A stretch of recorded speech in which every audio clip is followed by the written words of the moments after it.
Joddummaan na jira hin beekne gaafasan jaalalli naan galle wal fataaba malee jaalalaa fi jibbaa homaa addan barree umrii ijoollummaatti wal barree baarasaan abbaa ijoollummaatti waliin muufii hin beeknu jaalalaan guddanne sanummaa seeti.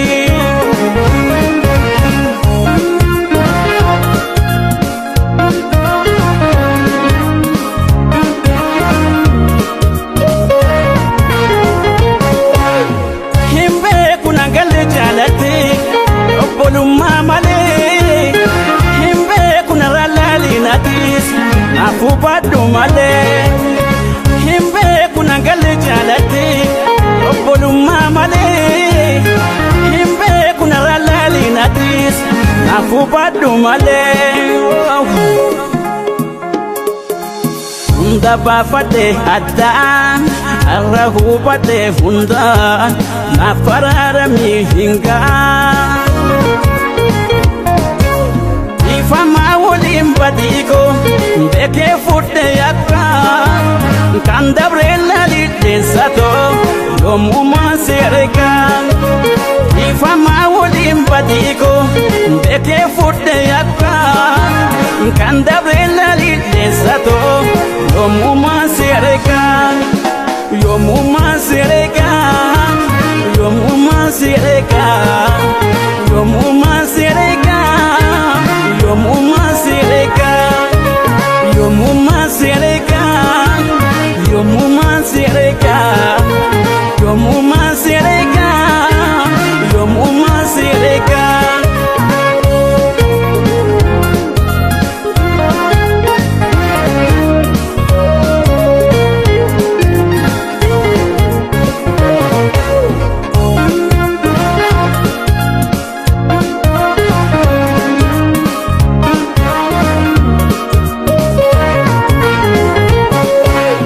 Joddummaan na jira hin beekne gaafasan jaalalli naan galle wal fataaba malee jaalalaa fi jibbaa homaa addan barree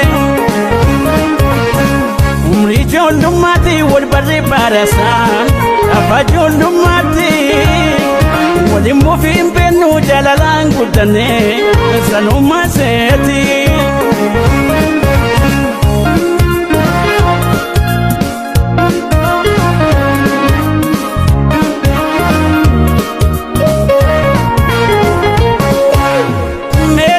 Kan dabree yaadatti waan dabree taree meenaa hima akka gaafa duraa mana jaalattaaree.